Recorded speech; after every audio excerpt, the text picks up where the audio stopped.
Welcome back to the DFS Sweatshop. I am your host, the DFS Jerusalem, and you can follow me on Twitter at DFS Jerusalem. A fabulous night in the DFS Sweatshop, a spectacular night in the DFS Sweatshop. And you're going to say, well, why? Why? Did you win a bunch of money? I didn't, but one of us did.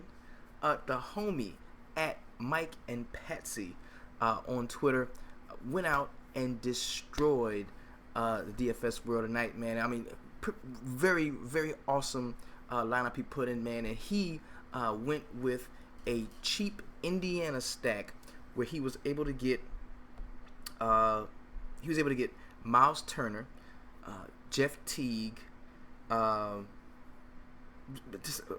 Robinson III was in there, and C.J. Miles. Now, two of them guys, Snowflake, but because he stacked his lineup so cheaply, he was able to pay up and make this a true stars and scrubs lineup. He went with Anthony Davis, who went out and had a very great game. Also was able to get Giannis Antetokounmpo in his lineup. He had Mason Plumlee at 10% owned, and he rounded out his roster with Justin Holiday. This dude had an awesome night. Hats off to you, man. Wonderful for you. Glad you were able to do the damn thing. And see, that's the beauty of sticking with the process, of understanding how to play from slate to slate. Slate recognition is so huge in DFS, and it can be the difference in winning thousands of dollars, like this gentleman did tonight, or losing your complete buy-in. And what he did was he understood the stack part. But a lot of us, like me, we stacked high. I went with a high Milwaukee stack, which was pretty good, and I ended up cashing. I doubled my buy-in today. But he went with a cheap stack and then paid up in those other spots and got all of the guys who really performed well. I think the top 3 or 4 guys who performed well on the slate tonight were in his lineup. So again, shout out to you, big homie. You are the heat check DFS player of the night, the big homie Mike and Patsy. And it was so beautiful to see right here in second place, and in a couple of tournaments across the industry. It was so beautiful to see the DFS Sweatshop logo representing one of our own, man. I don't have to win. You win. So if you win, we win. Awesome night for you, bro. Again, hats off to you. Merry Christmas. Enjoy that with your family. Right now, we're going to go with our regular formatting of the show. Unfortunately, well, not unfortunately, but today's slate did not call for a core 4. It didn't. And I try to be honest as I can with you and transparent, letting you know the way that I'm going to attack each slate. And anytime I'm under 6 games, definitely, I'm just going to be stacking, whether it's a contrarian stack. I'm going to show you one of the stacks that I did use tonight, which took me to the cash line. That's the way I approach these shorter slates. And the science behind it is this. All right. There's no way that you're just going to he wasn't just going to roster CJ Miles. He wasn't going to say, oh, I'm going to start CJ Miles and I'm going to start Glenn Robinson III. It didn't make sense to just do that. But when he started Jeff Teague, when he started Miles Turner, he had decisions to make. Well, man, should I play Paul George? Should I play Thad Young? Or no, should I just try to stack some cheaper guys on the team that are going to give me some points, maybe even go off, and then pay up in other spots? And that's what he did. That's the way he attacked this slate. And it proved to be the perfect way. Not perfect because he didn't win first place, but, I mean, come on, man. 16 grand? That ain't nothing to shake a stick at. Awesome way to do it. And that's why we stick to what's been working for us. I understand that on 5-game slates or less, stacking is the way to go. Look on the leaderboard, check it all out. You're not going to see any cherry pick players. Oh, a player from this team, player from that team, player from this team. No, they're stacking. They're stacking it. That's just the way you do it. And the Sharks are putting in 150 different stacks, different lineups around the stack.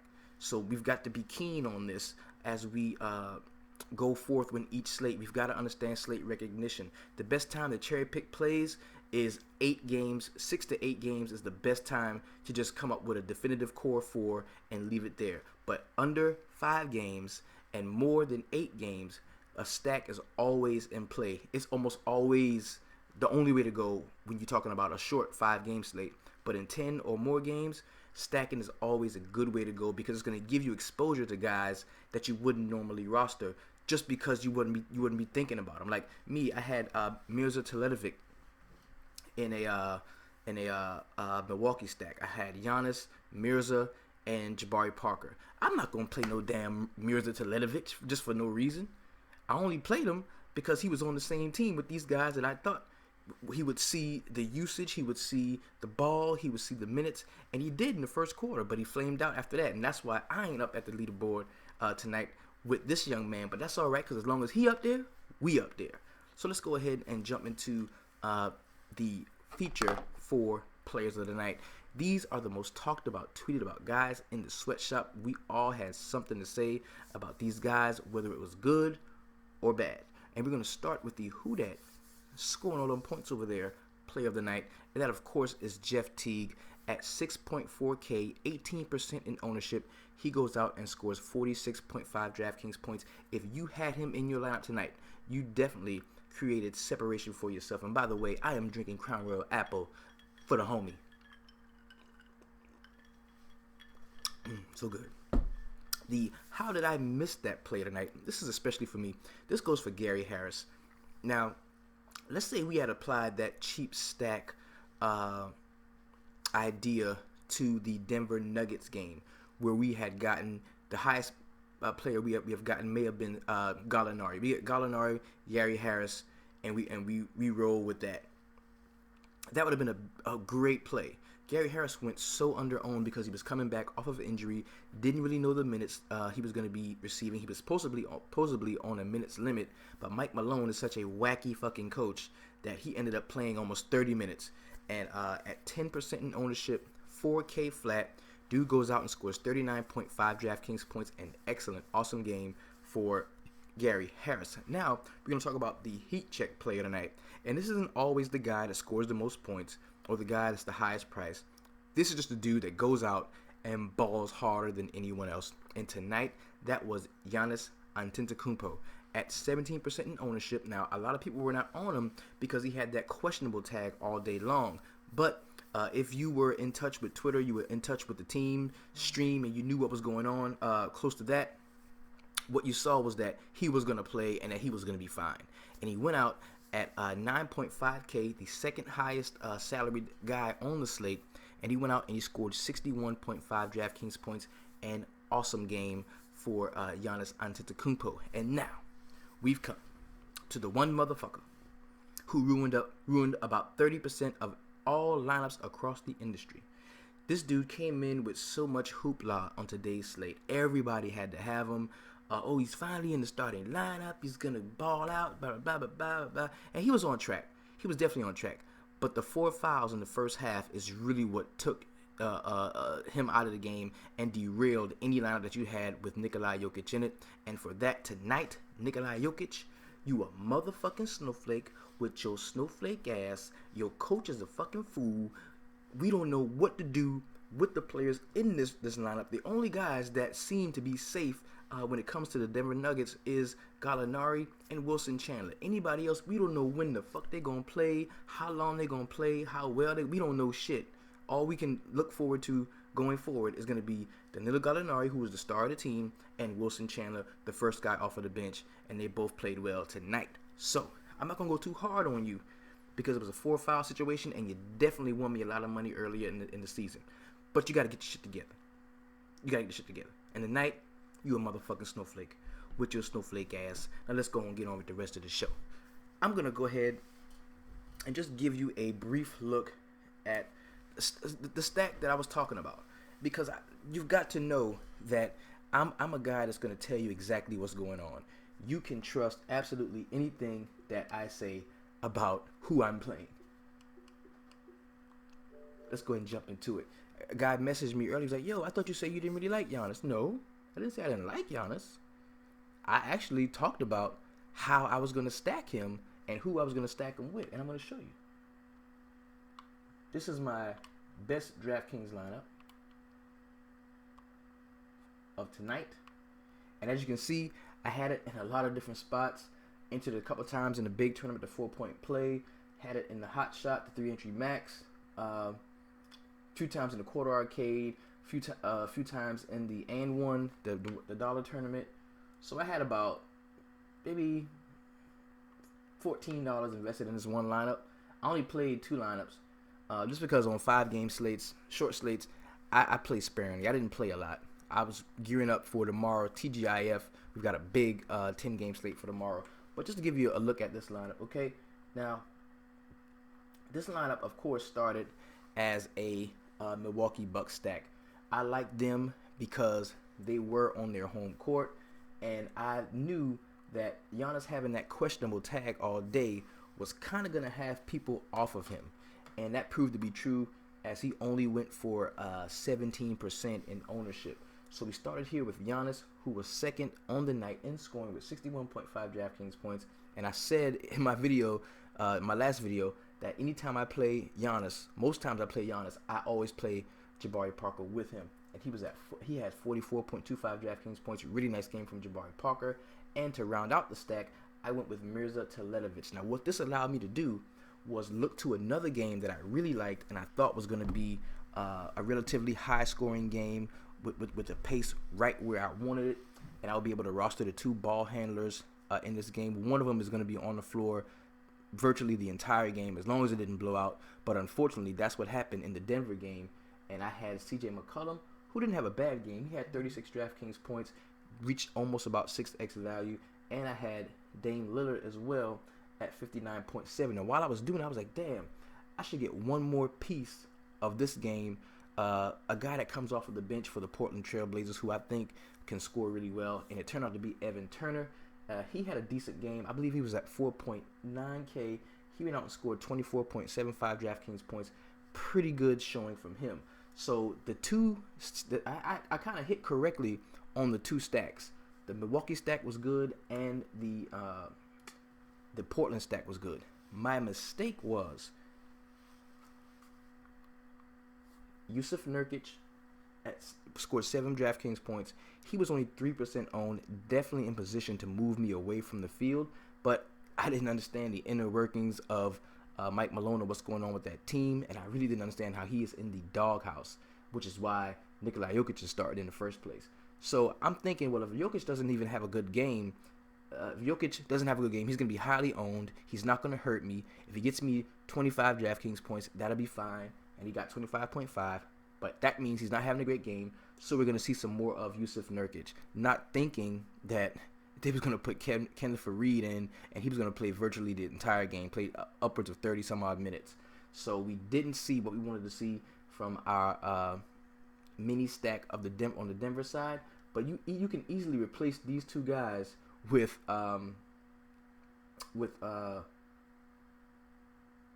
Plumlee and fucking Gallinari, and it's the 300 club easily.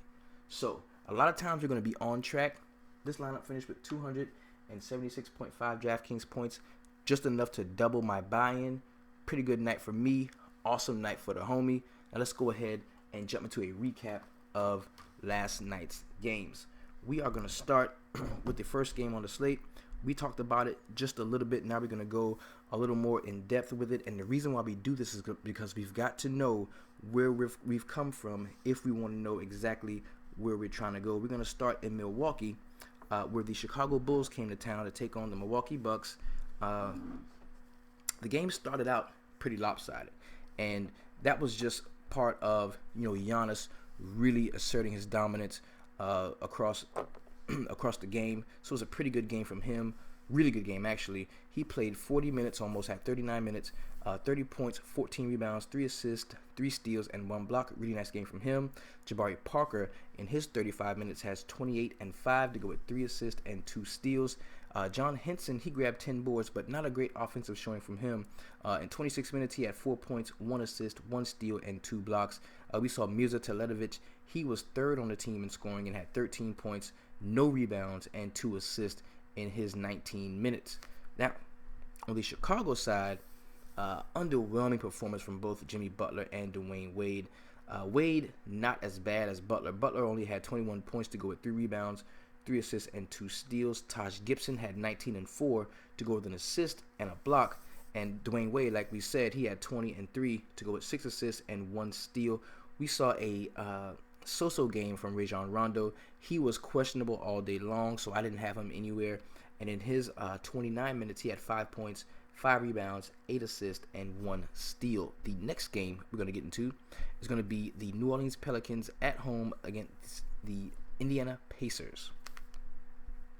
Paul George kind of didn't show up for this one, man. He had 18 points, 4 boards, 4 assists, and 2 steals, and did finish as a snowflake. Thad Young underwhelmed in his 36 minutes, 7 and 9 to go with an assist. But Miles Turner had a really nice game. In 30 minutes, he had 26 points and 8 rebounds to go with 1 assist and 1 block. And we also saw a really nice double-double from Jeff Teague. We talked about him earlier. 21 and 10 assists to go with 6 rebounds and 1 block. Pretty nice game. Also, Al Jefferson, in his 17 minutes off of the bench, had 14 and 5 to go with a block. On the New Orleans Pelicans side, we saw a really busy day for Anthony Davis. He had 35 points to go with 16 boards and 5 blocks, which were huge in his 39 minutes. Bud Hield scored 21 points and 4 rebounds to go with 2 assists. Now, we knew a game like this was going to come from Buddy Hield at some point.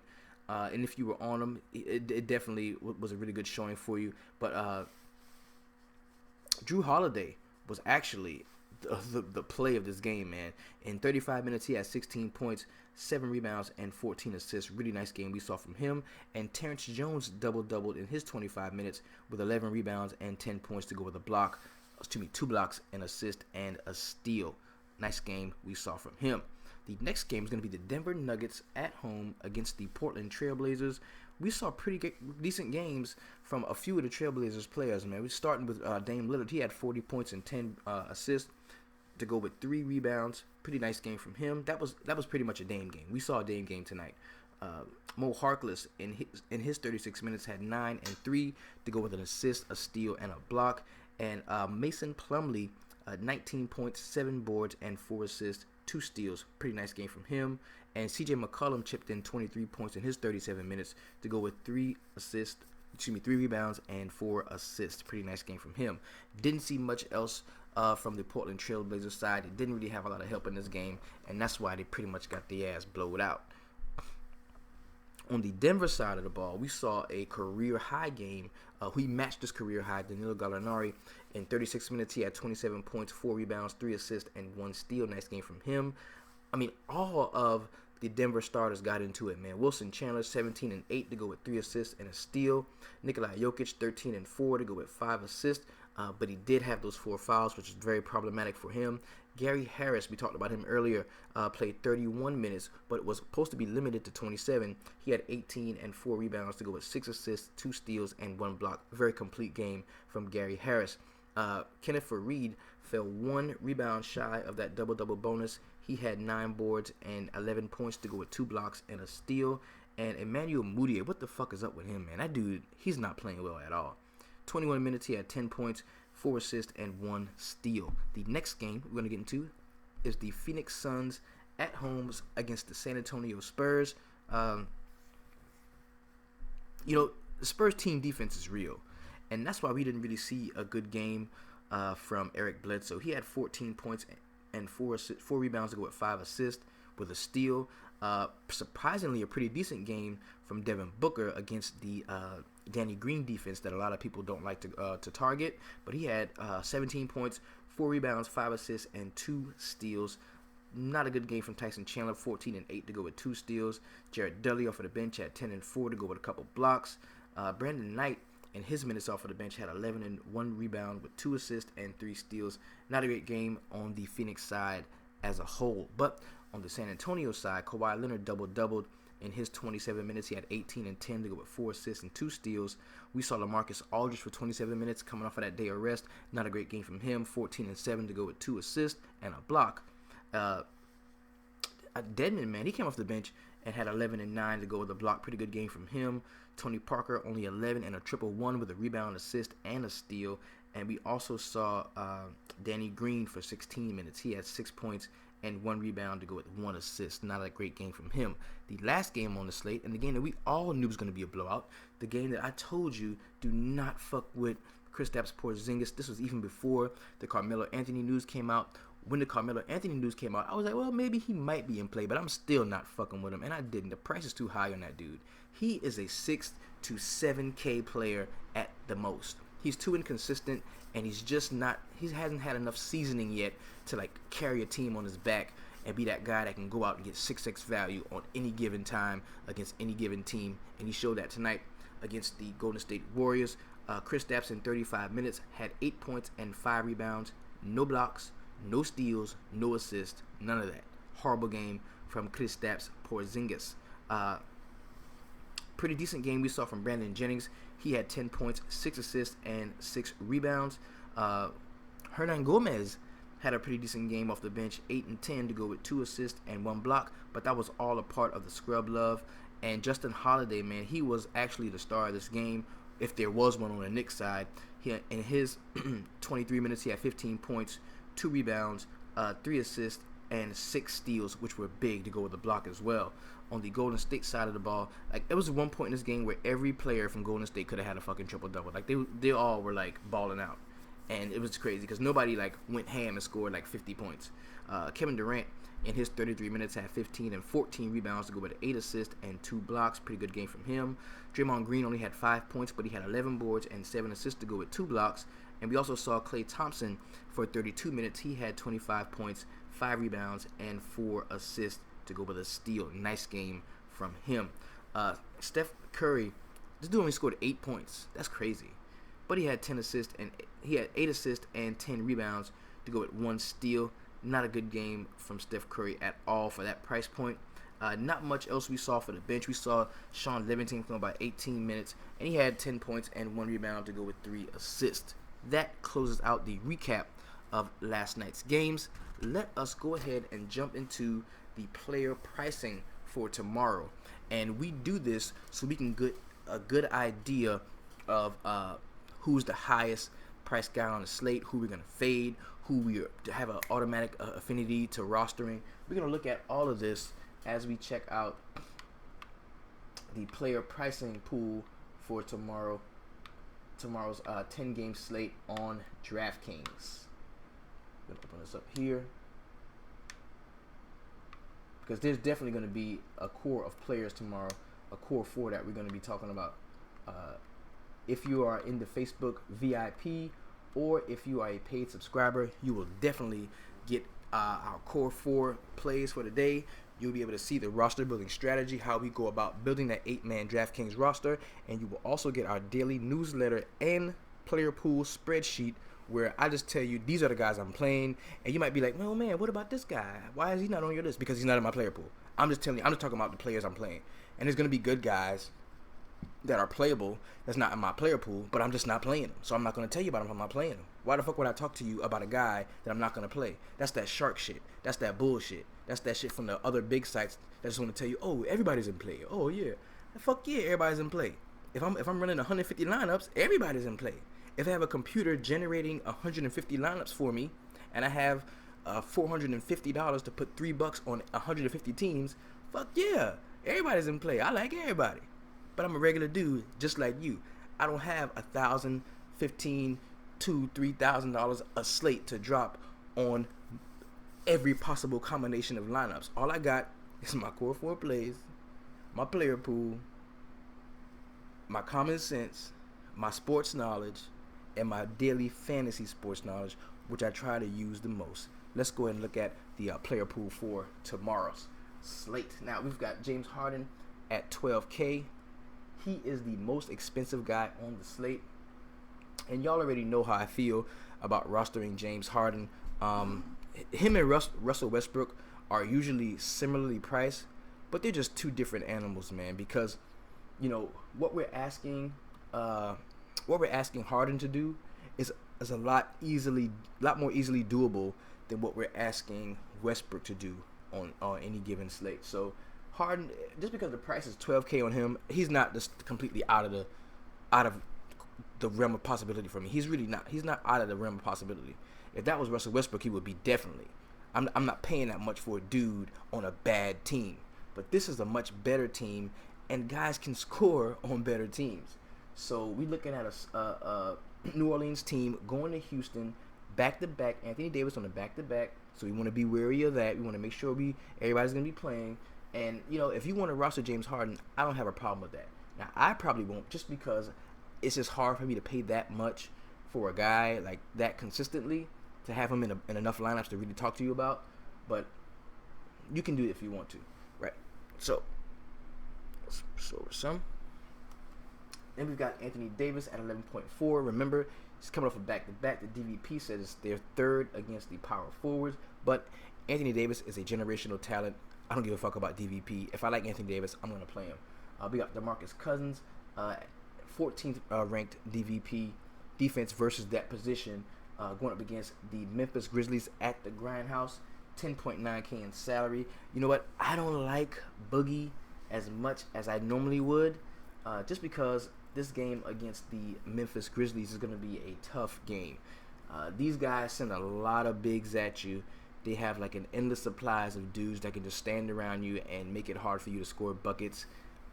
We do know that he has opened up his offensive game. Speaking of Boogie, he's opened up his offensive game a little bit to with respect to the three-point shot. So that may be a way he gets around having so many guys around him in the low post. But I think that at 10.9K, with so much more other games on the slate, there's other places we can go to get that big 6x value. And it may come with Giannis Antetokounmpo at 9.3K. The price is down on him a couple hundred from last night's slate, but he had an excellent game. Usually, whenever he plays well, the next time he plays, the price, oh my God, they rake up the price. But they didn't do that this time. Maybe because they know this is a tough matchup. They're going from Milwaukee to Chicago, not a very long travel. So then you ask yourself, okay, now Chicago's not, they don't have a bad coach. So if you just saw Giannis go the fuck off on you in practice today, they've got to be talking about ways to slow him down. So that's the only thing that may have me second guessing going very hard on Giannis Antetokounmpo. But he is such a great talent that it doesn't matter how you scheme or how you game plan. The dude is somebody who's just gonna get his when he's in that zone. We got Jimmy Butler at 9K. That price is a little too much for what Jimmy Butler has been doing right now. I'm not too sure I'm going to be with that. We've got John Wall here at 8.9K. Anytime you can roster John Wall under 9K, I say give it a look. This Detroit is the 8th ranked team in the league when it comes to defense versus point guards. We've got just now getting Reggie Jackson back, who is a very good defender. The pace of the game is usually determined by the best player on the floor, so I'm not so much worried about maybe a low point total because John Wall's usage is so entangled in this team that he can still go out and get his. He can score 15 points and score 50 DraftKings points just because he's so involved in every facet of the offensive and defensive game on the Washington Wizards side of the ball. Next guy's going to be Hassan Whiteside. He's down to 8.7 against the Clippers. Now you can get off. You can get off against the Clippers. This is a 16th ranked team, defense versus the center position. Speaking of the LA Clippers, so Hassan Whiteside is not in a bad spot tomorrow. You may, DeAndre Jordan, but DeAndre Jordan is an ogre and an oaf. He's not. I'm sorry, no disrespect to DeAndre Jordan, but he's not like a heady, savvy defensive mind. No, he just runs and jumps and dunks and screams, and he does it very well. So I can definitely see Hassan Whiteside having a nice game against the against the LA Clippers. We've got Chris Paul at 8.5K. Anytime he's under 9K, I don't give a fuck about the third ranked team DVP. The Clippers, the Miami Heat are third ranked against point guards. I don't care about that. I like Chris Paul. I still like Chris Paul tomorrow. Kyle Lowry, he is probably going to be my favorite point guard play tomorrow. Just off first glance, just looking at it just like this, I like Kyle Lowry tomorrow at 8.3K. I think that's going to be a solid play. We got Blake Griffin at 8.2. The price is down just a bit on him, but that may be a good play because while DeAndre Jordan's going to be wrapped up with Hassan Whiteside, that does leave room for Blake Griffin to do his thing. So I kind of do like Blake Griffin tomorrow. My favorite power forward play tomorrow, just throwing this out there too, is going to be Paul Millsap. I love Paul Millsap at the 8K price point going up against the 13th ranked team against power forwards. He's going to see maybe some Patrick Patterson, maybe some what's Damari Carroll, them type of dudes. Millsap can ball out against the Toronto Raptors. So I do like Paul Millsap tomorrow at 8K. We got Marc Gasol, a very heady, savvy veteran player who has expound on his game to shoot the three-point shot. I like him tomorrow at 7.9K against Sacramento at the Grindhouse. Gordon Hayward in a kind of tough matchup against the Dallas Mavericks. And the reason why I say it's a tough matchup, even though they're ranked 16th in the bottom half of the league against defense versus position, the pace of the game is going to be so slow. These are the two slowest paced teams in the fucking league. Utah's pace is slow because they want it to be. Dallas's pace is slow because they're a bad team. So I'm not sure I want to have too much, if anything, invested in Gordon Hayward or either side of this ball tomorrow with 10-game slates. DeMar DeRozan at 7.8. Now, I don't normally roster DeMar DeRozan, but I would love to pair him with Kyle Lowry on tomorrow's slate. I think that's going to be a really nice one that can return you maybe 70-point upside easily, 80-point upside between the two of them. Andre Drummond at 7.6 against Washington. I like that a lot tomorrow. I think that you can definitely attack Martin Gortat with Andre Drummond. I like that. We got Joel Embiid. We talked about him. The price is down on him 100. I'm not fucking with you, man. You want a 27-minute limit, but you got a 77.4K in salary. No, I'm not doing that. That's crazy. I'm not fucking with Joel Embiid tomorrow. Dwight Howard at 7.2, definitely in play tomorrow against the Toronto Raptors. I like that. Kemba Walker is out, so I can tell you Ramon Sessions is going to be a heavily owned player tomorrow, especially when the news comes out that he's going to be in the starting lineup. But I'm going to tell you who I like. I like Ramon Sessions, but I'm going to tell you who I really do like, though. I like Jeremy Lamb to come in and pick up those extra minutes, because Ramon Sessions is on the second team for a reason, and he's not like the first guy off of the bench. The first guy off of Charlotte bench when he's healthy, and he is healthy right now, is Jeremy Lamb. Okay, we've got Nicholas Batum at 7.1. That may not be a bad play against the Boston Celtics. Isaiah Thomas, he is questionable. We need to make sure he's going to be out or in before lineup slot. We got Dwayne Wade, second leg of a back-to-back. I wouldn't be surprised if he don't even play tomorrow at 7K. Rudy Gobert, the first-ranked team against centers is the Dallas Mavericks, but that doesn't mean anything. You throw it out the window. It means that everybody else gets off on them, and the center usually doesn't have to. So I like Rudy Gobert tomorrow at that 7K. A lot of people are going to see that, and they're going to be like, nah. But see, in a slow-paced game like that, that's the place to target centers, rebounders, defensive players, because those are what makes the games pace so slow. Those are the guys that makes the game so low scoring, because they block shots, they get rebounds, they get steals, shit like that. Brook Lopez at 6.9 is in play against the Orlando Magic. Goran Dragic, 6.9. I don't like him tomorrow against Chris Paul defense. I know hasn't really been like a thing this year the way it has been in the past, but something about Goran Dragic's game I don't like when you match him up against Chris Paul. If bigger point guards, that can really shoot the deep shot are better to play against Chris Paul than a guy that's similar in stature and can't really shoot the deep ball like that. So I don't like Goran Dragic that much tomorrow. Drew Holiday, he is not in play for me. Well, I take that back. If we see him at the point where he's going to be harassed by Patrick Beverley, I don't like him. But if Tim Frazier's going to be out for the next 7 to 10 games, so if we got Buddy Hield in there with him, and they can kind of play off a little bit, and he sees James Harden, then I may like him more then. But from what I see right now, he's going to be guarded by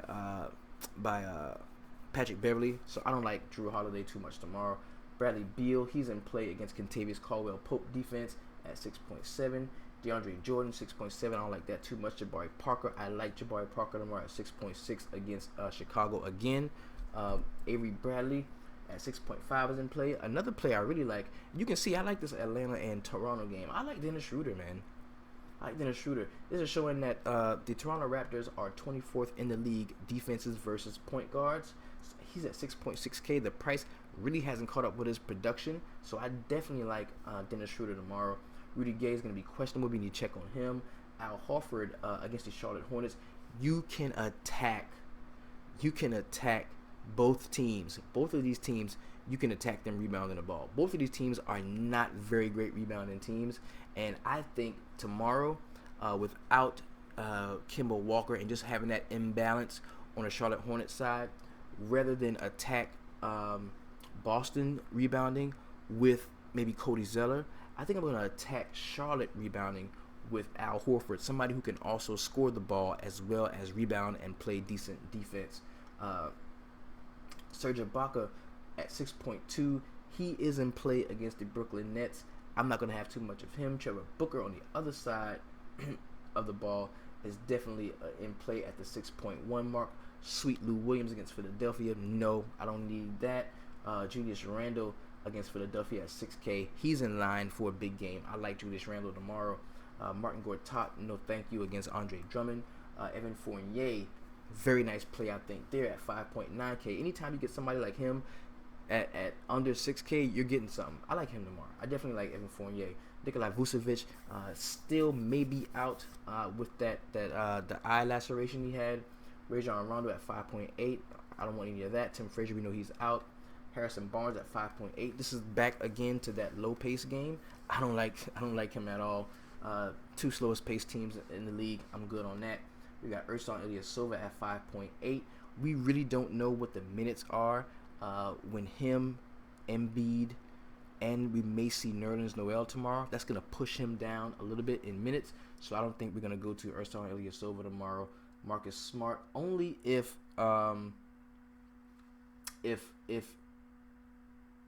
he's starting. If Marcus Smart is starting, I like him against Ramon Sessions. I just do. Trevor Ariza, maybe a pretty decent play at 5.7. Otto Porter, no. Sean Kilpatrick is in play at 5.6 against Orlando. Dion Waiters, he's out. Tobias Harris is in play against Washington at 5.5. He had a decent game out against them last time. Tyreek Evans, he's still on that minutes restriction. Eric Gordon can be a decent play at 5.5 if we think that we're going to see a massive victory for the Houston Rockets at home against the New Orleans Pelicans. Jonas Valanciunas, no, I don't want any of that against Dwight Howard. Jay Crowder is definitely in play at 5.4 against the Charlotte Hornets. He is a pretty decent rebounder too. Reggie Jackson is a play I like against John Wall at 5.4. John Wall is not a really great defender. I mean, he's pretty good playing passing lanes, but when it comes to shutting down the opposing point guard, he doesn't do that very well. Jermichael Green at 5.4 against the Sacramento Kings. He's in play, but I'm not going to have very much of him. I like Pat Beverly at 5.4. Clint Capella's in play at 5.4. Deron Williams, no. Rodney Hood, no. D'Angelo Russell, no. He's still not receiving that full allotment of minutes that we want to see. I don't like him. Marcus Morris, no. I don't like Marcus Morris. Wesley Matthews, no. I like Robert Covington tomorrow at 5.3 against the LA Lakers. I think that's going to be a good play. Usually, he plays a couple good games in a row. Then he has a stinker. Him and KCP kind of remind me of each other. So I think we may see a pretty good game from Robert Covington. Bismack Biyombo would be in play against the Brooklyn Nets, but I just don't see him scoring the ball enough to get that double-double, that guaranteed double-double that I'm going to need from him. We got Zach Randolph at 5.1. No thank you, going up against Boogie. Elfrid Payton, I like him at 5.1 going up against the Brooklyn Nets. That's a pretty good play there. Tyler Johnson against the Clippers, no. Jahlil Okafor, I think he can be a nice play, especially as a pivot off of Embiid, because people are still entranced with the couple great games that Embiid had when he was like 5K. He's 7.5 now. I'm not doing that. I'd much rather take a shot at Jahlil Okafor against the LA Lakers at 5.1K. Darren Collison, no, not against Memphis. Tony Allen is in play against Sacramento. I like that. Derek Favors, he's still on that minutes restriction, so we don't like him.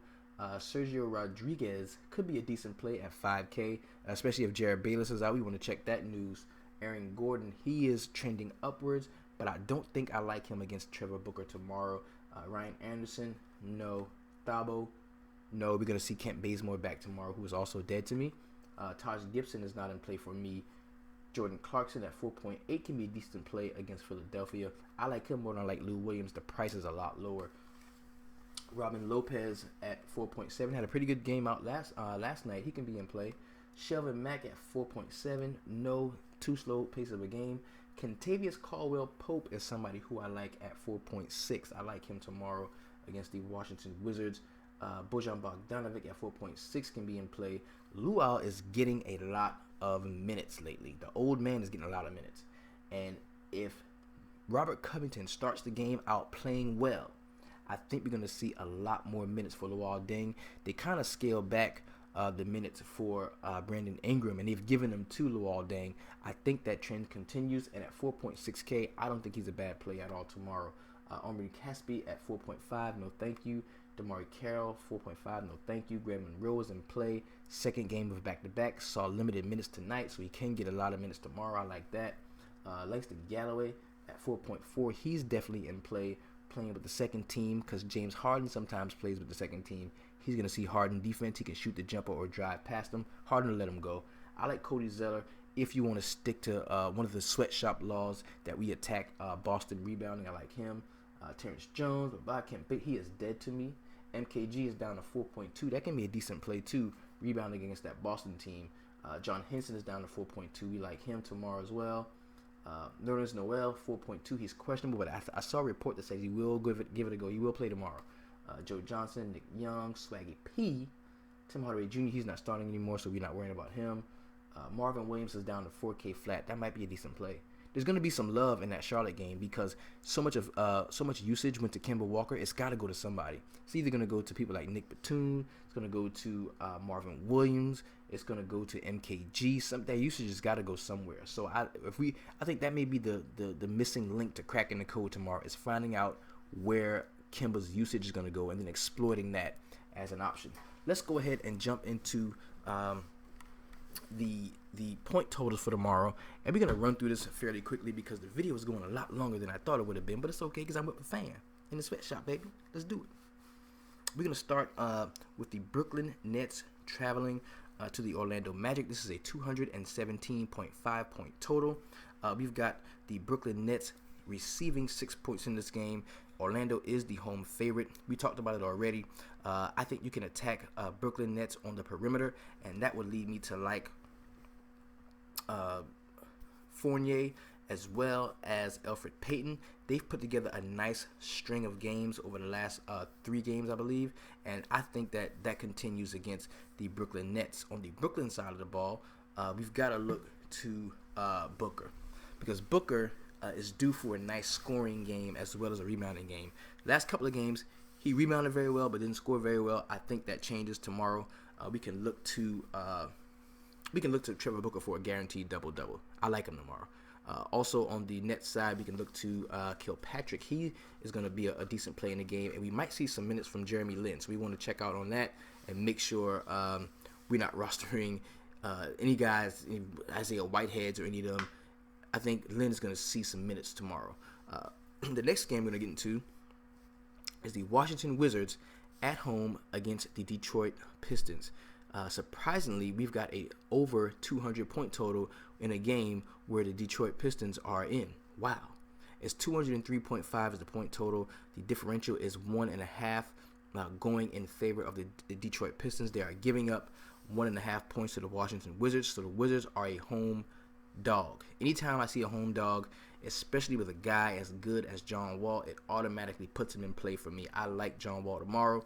Like I always say, the pace can be dictated by the best player on the floor, and there's no doubt in my mind tomorrow that is going to be John Wall, so he is definitely in play for me. We need to check and see what's up with Markieff Morris. He was out last time. He's going to be questionable today. If he's out and we see Kelly Oubre, I like Kelly Oubre in this game as well. Tobias Harris is definitely going to be in play, and Reggie Jackson is in play on the Detroit side of the ball, as well as Andre Drummond. The next game we're going to talk about is the Charlotte Hornets going to Boston to take on the Celtics. There is no point total for this game because we've got so many injuries, key injuries on both sides of the ball. On the Boston side, we know that Isaiah Thomas is going to be questionable. On the Charlotte side, we know that Kemba Walker is going to be out with a personal issue. It's not an injury. He did have a knee ailment a couple games ago, but this is a personal situation. If you're going through something, Kemba, a death in the family, something like that, be strong, baby. It's all good. All right, so on the Charlotte side of the ball, first guy we're going to be looking to is going to be Nick Batum. He's probably going to see the most of that Kemba usage. I like him, but he's going to be going up against Jay Crowder, who is a really good perimeter defender. So I don't know how much I want to have invested in him in this game, but I do want to have investment in this game. I like Ramon Sessions if he's going to be starting. I think he should start. We talked about Jeremy Lamb coming off of the bench, getting some of that usage with the second team. I like him tomorrow. And also Cody Zeller to go up against the Boston rebounding and really have a good game in the low post. Now, we're not going to see too much of his brother, Tyler Zeller, because starting at center over there is going to be Al Horford, who I think is going to be a really good play in this game. Also, you can look to Avery Bradley and Jay Crowder if you wanted to get some exposure to more of the scoring on the Boston aspect when it comes to their perimeter play. Not too much as I like on the Boston side, but if I had to roster two guys from Boston, it would be Al Horford and it would be Avery Bradley. Next game we're going to talk about is the Atlanta Hawks going to Toronto to the Air Canada Center to take on the Toronto Raptors. This is a 214.5 point total, very juicy, with Toronto Raptors giving up 7 points at home. They are a home favorite against the Atlanta Hawks. Immediately, the only two players I like from the Toronto side are, and I would stack them. I'm going to fire them up. I think I am. Lowry and DeRozan. I love both of them tomorrow. I think that's going to be a really nice tandem. They're going to get off. Atlanta is one of the worst teams in the league against not only the point guard, but the perimeter play in general. And that's where these guys really like to get off at. So I like Toronto tomorrow to win the game. And I think the total is going to be a little higher than it says for the 214.5 points. If I was betting, I would bet the over because I do think Atlanta's going to have a good game from the outside in. I'm talking about Dwight Howard as well as Paul Millsap with a little Dennis Schroeder mixed in there too to play well along the perimeter because Toronto really doesn't defend point guards very well anyway. So I like Dennis Schroeder tomorrow as well as Dwight Howard and Paul Millsap. The next game I'm going to get into is going to be the Milwaukee Bucks. This is a repeat from last night. Milwaukee Bucks going to Chicago. They just played in Milwaukee. Now they're going to Chicago. It's a 206.5 point total. Second leg of a back-to-back for both teams. They just played each other. Chicago is giving up 5 points to the Milwaukee Bucks. You know, my better judgment is telling me to kind of stay away from this game just because these teams just played each other. So whatever was done by either team last game is going to be so easily remembered and combated in the very next game. So I don't foresee Giannis just going ham the way he did tonight, and that's kind of what you're going to need him to do at 9.3K. So I think I will be off of Giannis. On the Chicago side, anytime you got a back-to-back with a player as old as Dwayne Wade, no disrespect, but I don't see him, getting that 30-minute game in there, especially since I think it's going to be a Jimmy Butler game. I like Jimmy Butler to play well in this game, but at 9K, I don't think he's going to play well enough to get that 55 points that I'm going to need from him to justify rostering. I'm going to look a little more closely at it as the day goes on because if Dwayne Wade's out, then I like Jimmy Butler a lot more. If I hear that Dwayne Wade is going to be out, I like Jimmy Butler a lot more. So we're going to be checking on that and being close to that. The next game we're going to talk about is probably the highest point total on the slate. It is the Houston Rockets at home in a 220 point total against the New Orleans Pelicans. The Houston Rockets are giving up 11.5 to the Pelicans, so they are definitely the home favorite. James Harden is gonna be on a lot of lineups tomorrow. He's definitely in play because if the game blows out, that means he played very well. I mean, they blew out a worse team the other day, and he still had 55 DraftKings points. He's a point whore. Like, he loves to score and see himself score and look up at the scoreboard and see highlights with himself in it. That's what James Harden does, so I do like him tomorrow. If you want to play him, I don't have any problem with that. When you do that, you may as well get a cheap piece of somebody else on the team. Therefore, I like Patrick Beverly, as well as Trevor Ariza can definitely be a solid play in this game. On the New Orleans Pelicans side, assuming that Anthony Davis plays, he is in play. I probably won't have him in too many spots just because the price is so high on him, and on a 10-game slate at power forward, I think I can get more value. I can get similar numbers for less. Because I don't see him just going ham and having like a 90-point game against Houston. But, I mean, it's Anthony Davis, man. He can ball out. We've got to like the shooting guard matchup in this game because, as we said, this is one of the sweatshop laws, man. You can roster 2 guards against James Harden. They always get off, and I think that's where we're going to see either Buddy Hield or Drew Holiday. I like them both, especially since Buddy Hield is so cheap. I like them both against James Harden tomorrow. As far as the bigs go, Clint Capella's in play for me, but he's kind of got to show me something before I can roster him with the confidence that it would take for me to really set myself up to live or die by if he has a good game or not. So I don't think I'm going to be on him as much as I have been in recent times. Don't really like him as much as I normally would. On the next game we're going to talk about is the Sacramento Kings going to Memphis to take on the Grizzlies. We've got a ton of injuries on both sides of the ball. We know that Matt Barnes liked to hit the chicks, allegedly, so he probably going to get arrested at the game. I don't understand that. We've got Rudy Gay, who is questionable. He was out last time. On the Memphis side, we know Mike Conley is not going to be playing. So there's a ton of names. There's a ton of names in this game that if you're a casual basketball watcher, casual NBA fan, you won't be too privy to these names. We're talking about Tony Douglas. We're talking about Tony Allen. We're talking about Troy Williams. We're talking about Andrew Harrison. All of these guys that are going to be in play against the Sacramento team.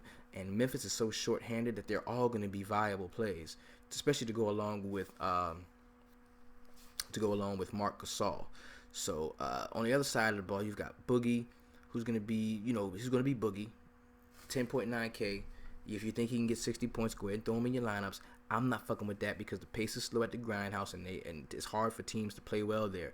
There's a team that beat Golden State in the Grindhouse, so I don't think I'm really too keen on any of the Sacramento players. The next game I'm going to talk about is the Miami Heat. This is a 207.5 point total, with the Miami Heat getting 7 points from the LA Clippers. That is a kind of a small point differential. Maybe it's because Miami Heat is at home, but due to that, we've got to look at this game a little closely because we can get 50-point upside definitely in 4 different spots in this game.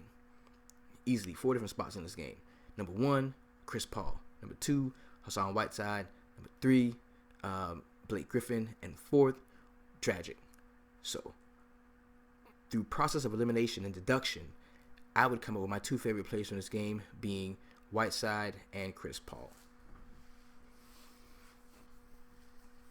Next game we're going into is going to be the Philadelphia 76ers at home against the LA Lakers. This is a 208-point total, with Philadelphia giving 2 points to the Lakers. Now, for me, these 2 teams are the teams of the future, bro. If we look at young talent and a combination, it's stockpiling of young talent, this is where all of the best young players have gone over the last 7 years. 6-7 years. They've gone to LA and Philadelphia. And I think this game is going to be a lot better than the 208.2. I think it's going to be higher than that. I think it's going to be a really good game. And this is a game that has a kind of a low point total, but the differential is only 2 points. And I don't see a lot of people jumping into this game. But I can tell you, I'm going to have some shares of some guys in this game. And it's really hard to roster people from the Lakers side for the simple fact that we just don't know what is going to be done with the minutes for the Lakers teams, the Lakers players, because they all play. They play all of them play 20 minutes. But just a couple of guys that I like on the Lakers side is we're gonna start with. I like Luol Deng. I just like him because anytime I've noticed that anytime they're playing a team that has a pretty good small forward that can score and play well, they use Luol Deng to defend that guy a lot. And with using Luol Deng, with his usage being heavy on the floor, he just does shit because he's a savvy veteran. He just gets steals, he gets a block, he gets an assist, he scores 6 or 7 points, and then they sit it down and he gets back up and he scores 6 or 7 more. So I like Luol Deng in this game.